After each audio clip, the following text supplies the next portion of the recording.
வணக்கம். தமிழ்நாடு இந்து சமய அறநிலைய சார்நிலைப் பணி செயல் அலுவலர் கிரேட் 3 கிரேட் 4 அந்த தேர்வினுடைய 2வது தாள் இந்து மதம் சைவம் மற்றும் வைணவம்.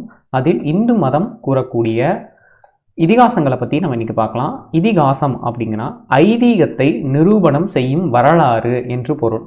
ஒவ்வொரு ஐதீகம் சொல்லுவாங்கல்ல, அந்த ஐதீகம்லாம் எங்கிருந்து அப்படின்னா அதுக்கு ஒரு வரலாறே இருக்குது. அந்த இதிகாசங்கள்லாம் அதுக்கு வரலாறாக சாட்சியாக சொல்லுவாங்க. உபநிடதங்களின் உட்பொருளை அடக்கி கதை வடிவில் எழுதப்பட்டுள்ளன.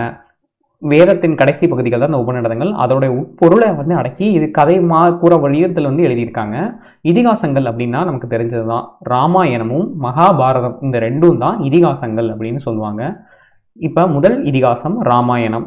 இந்த ராமாயணத்தை இயற்றியவர் வால்மீகி. இந்த ராமாயணத்தில் அரச நியதி பற்றியும் சத்திய பரிபாலனம் பற்றியும் புத்திரர் கடமை, பெரியோர் வழிபாடு, கற்பு நெறியின் மேன்மை அப்படிங்கிற எல்லா கருத்துக்களையும் எடுத்து சொல்லியிருப்பாங்க. அடுத்து மகாபாரதம். மகாபாரதம் 5ஆம் வேதம் என்றும் அழைக்கப்படுகிறது. ஏன் அப்படின்னா இதில் தான் பகவத்கீதையை அருளியிருப்பாங்க. ஸோ மகாபாரதத்தை இயற்றியவர் வியாசர் என்ற முனிவர்.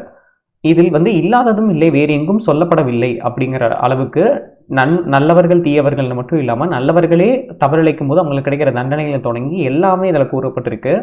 பகவத்கீதை தான் இதில் மிகச்சிறந்த பகுதி. இது மகாபாரத போர் ஆரம்பிக்கிறதுக்கு முன்னாடி கிருஷ்ண பரமாத்மா அர்ஜுனன்ட்ட சொல்றதா இருக்கும். இது பகுதி இருக்கிறதுனாலேயே தான் மகாபாரதத்துக்கு 5ஆம் வேதம் அப்படிங்கிற பெயரும் இருக்கு.